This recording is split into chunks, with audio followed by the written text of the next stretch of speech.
Carl Christian Renault, conhecido como Carlos Renault, nasceu em 11 de março de 1862 no Grão-Ducado de Baden, na Alemanha. Provinha de uma família com histórico militar, mas devido a problemas de audição, não pôde seguir carreira no exército alemão. Aos 17 anos, ingressou como aprendiz no banco hipotecário de sua cidade, aprimorando seus conhecimentos em economia e finanças. Em 1882, contra a vontade de seus pais, desembarca no Brasil, primeiramente no Rio de Janeiro, passando por algumas cidades interioranas e chegando a Blumenau, onde, devido à sua experiência adquirida no banco hipotecário, consegue um emprego como caixeiro. Algum tempo depois, ele é designado para comandar a filial que essa empresa mantinha em Brusque. Ao chegar em Brusque, ele encontra uma economia baseada na pequena propriedade familiar, principalmente na policultura e no comércio, que era grande parte da economia na época. Carlos Renault trouxe muitas inovações para Brusque. Por exemplo, ele substituiu a permuta, que era uma prática comum na cidade na época, pela troca de produtos por dinheiro, o que alavancou o mercado de Brusque. Em 1884, ele se casa com Selma Wagner, filha de Johann Peter Wagner, um dos pioneiros da colonização alemã em Santa Catarina.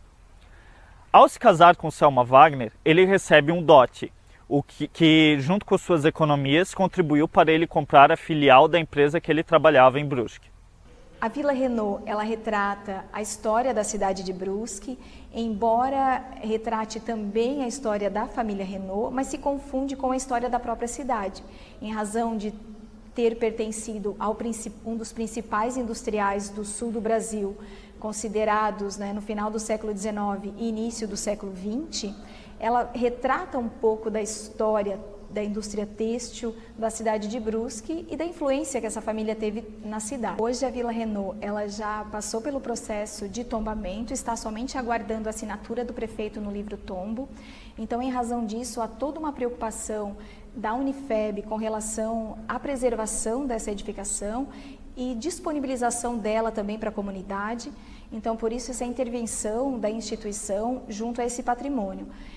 Em 2011, nós recebemos a visita da antiga proprietária, a senhora Maria Luísa Renault, que procurou então a Unifeb para que a gente pudesse contribuir no que se refere à preservação. Com o falecimento da professora Maria Luísa, o filho, no início do ano de 2017, nós fomos então procurados pelo filho dela, que é o grande responsável hoje pela casa. Estamos dando continuidade a esse projeto de preservação. Carlos Renault construiu sua primeira tecelagem em 1892, com suas economias e com dinheiro emprestado de colonos. Como não havia energia elétrica, a fábrica foi construída no antigo Caminho dos Pomeranos, que é a atual Avenida 1º de Maio, pois ali havia uma queda d'água. Os teares construídos no local eram de madeira e os tecelões vindos da Polônia, que já eram colonos em Brusque, auxiliaram Renault na montagem da fábrica. Mais tarde, foram trazidos por Carlos Renault diretamente da Inglaterra 40 teares mecânicos que ampliaram a sua produção. Em 1900, a Renault implantou uma indústria de fiação de algodão que trouxe o título de berço da fiação catarinense à cidade de Brusque, pois foi a primeira do estado de Santa Catarina. A situação da empresa somente foi alterada quando o comerciante João Bauer construiu na Guabiruba Sul uma usina de energia elétrica em 1913. Em 1918, a empresa foi transformada numa sociedade anônima sob o nome de Fábrica de Tecidos Carlos Renault S.A., tendo seus filhos e filhas e respectivos sogros como acionistas. E seu filho Otto Renault foi eleito presidente. Com o fornecimento da energia elétrica nos anos de 1920, a fábrica deu início à produção noturna. Antes disso, trabalhava-se durante o dia um total de 12 horas de trabalho. Com a falta de energia elétrica, a fábrica foi construída com amplas janelas que possibilitavam a entrada de iluminação natural. No ano de 1935, a fábrica de tecidos Carlos Renault S.A. possuía 3 unidades fabris na região, 294 teares e 649 trabalhadores, equivalente a 22,5% da mão de obra têxtil no estado de Santa Catarina. No final de 1940, a empresa instalou na região a primeira unidade capaz de girar o fio penteado. No final da década de 60, a empresa trouxe mais tecnologia para a cidade. Com o crescimento do capital, as ações começaram a ser negociadas na Bolsa de Valores de São Paulo. Em 15 de julho de 2013, a empresa decretou falência, encerrando uma história de 121 anos. Atualmente, ela foi adquirida pelo empresário Luciano Hang, que pretende manter a implantação de empresas no local. Na fábrica era muito bom trabalhar nessa empresa. A gente era bem recebido, tinha um grande auxílio, que nós tínhamos sacolão. A própria empresa não fornecia a carne uma vez por semana, aí era descontado em folha de pagamento. Isso acho eu que hoje já não existe mais, né? Que isso é um auxílio e incentivo ao trabalhador. Então o trabalhador que trabalhou dentro dessa empresa, ela sempre trabalhava com vontade de produzir, de ver a empresa ir à frente, né? De Brusque aí foi um avanço, assim, vamos dizer, do dia para a noite, quando essa empresa surgiu dentro de Brusque simplesmente não tinha nada. Aí essa empresa veio naquele tempo aí já ocupando 800, 900 empregos. Isso foi um avanço para Brusque. E hoje a gente até às vezes dói o coração por ver uma empresa ter esse encerramento que hoje está aqui, né? Simplesmente acabou no nada, né? Da empresa não tem nada a falar. Que foi onde eu consegui o salário que eu tenho hoje, né? O viver daqui para frente, né? Onde eu me aposentei. Então, quando tu trabalha dentro de uma empresa de 25 a 30 anos, quer dizer assim que o relacionamento entre patrão e empregado, na minha opinião, né? Não sei a dos outros, né? Era muito legal e muito bom. A Vila Renault, que se localiza no alto de um morro na Avenida 1º de Maio, foi por muito tempo moradia de Cônsul Carlos Renault e seus descendentes. A obra se iniciou em 1932 com supervisão do filho mais velho de Cônsul, Otto Renault. A última moradora da residência foi Maria Luísa Renault, também conhecida como Bia, que faleceu em janeiro deste ano. O objetivo de Maria Luísa sempre foi o tombamento da casa. Em 80 anos de existência, a casa passou por apenas 2 reformas. Uma foi há 22 anos atrás, quando Maria Luísa Renault veio morar na casa, e a outra em 2015. Além disso, a casa teve revitalização em alguns cômodos, quando foi invadida em 2013. A Vila Renault ela foi construída na década de 30 do século passado, né, para a residência do cônsul Carlos Renault e da sua terceira esposa, quando eles decidiram voltar da Europa para o Brasil. Ela foi projetada por um engenheiro alemão que o cônsul já havia contactado quando ele ainda morava em Baden-Baden. Eu tive acesso a algumas correspondências entre ele e esse engenheiro, dando notícia de que ele projetava voltar para o Brasil e queria então que ele projetasse para ele aqui uma casa em Brusque, no caso.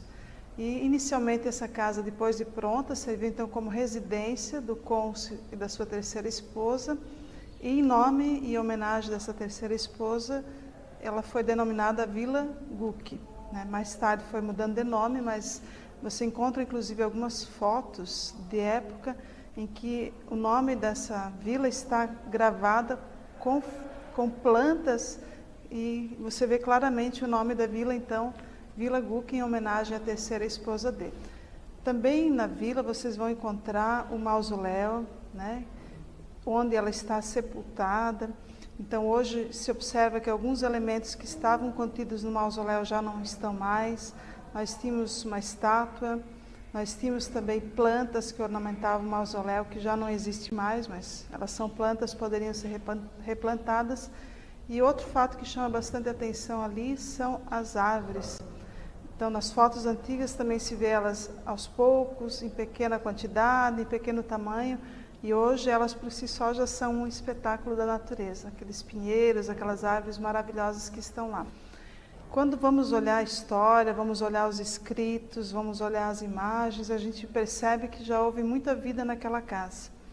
Então, vida de família, encontros de família, reuniões, alegrias, sorrisos, histórias e memórias, né? E a casa, em si ela foi pensada para um casal. Ela possui só 2 quartos na sua ala principal, e a parte social, então, ela tem mais expressão, mais valor. Ao entrar na casa, você já vai observar o escritório do cônsul, o que indica suas fortes relações políticas e empresariais. Possivelmente ele recebia lá políticos, empresários, fazia negócios, transações. Ao mesmo tempo, já observamos ao lado uma outra sala, que está servida também por um piano, que indica que ali haviam também, então, encontros sociais com a elite regional. E, da mesma forma, a sala de jantar, ela se liga, então, com uma pequena cozinha, indicando que esses serviços eles eram totalmente distintos, né? Se você ouvir um pouquinho as histórias, você vai ver que, normalmente, a única pessoa que tinha acesso à casa como um todo era a governanta. Os empregados, de forma geral, não tinham acesso à casa por inteiro. Isso também está expressado, então, na cozinha separada, a grande cozinha separada do corpo principal da casa, e no corpo principal apenas uma copa de apoio, onde os alimentos são, então, passados para a área de servir, né? É uma casa muito imponente, que marca um período de muita riqueza. Então, essa casa tem-se várias imagens dela, de forma geral, sempre retratando situações de família ou o próprio cônsul, em alguns momentos situações de negócios também, inclusive com militares. Então existem algumas fotos dele lá com militares.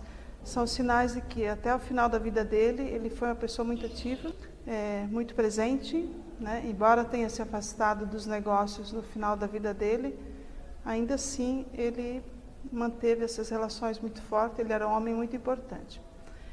Com relação à terceira esposa dele, pelo que se vê das imagens, inclusive na casa, ela guardava uma boa relação com os filhos e com os netos do cônsul. O casal não teve filhos, né? Mas viveram uma vida de casamento bastante longa, de 17 anos, então construíram uma relação bastante sólida ao longo desse tempo. E outra coisa que chama atenção, que hoje não existe mais, é que tinham o Lago dos Cisnes. Então, essa parte ficava apartada da casa, mas existem também imagens onde a terceira esposa dele está, então, com os cisnes. De forma geral, é uma casa que é um marco para a sociedade, não só para a sociedade de Brusque, mas também para o estado de Santa Catarina e até para o Brasil. Por si só, pela história que ela guarda, pela imponência dela, pela importância dela, ela merece ser preservada. Hoje em dia, a casa está em processo de tombamento e, além disso, foi assinada uma parceria com a Unifeb, onde a mesma está tendo livre acesso a documentos históricos da casa. Esta parceria tem possibilitado estudos na casa de diversos acadêmicos. Com o intuito da maior preservação, projetos vêm sendo desenvolvidos, como por exemplo de um restaurante anexo à residência, que traria um maior público para visitas, além de eventos a serem realizados no local.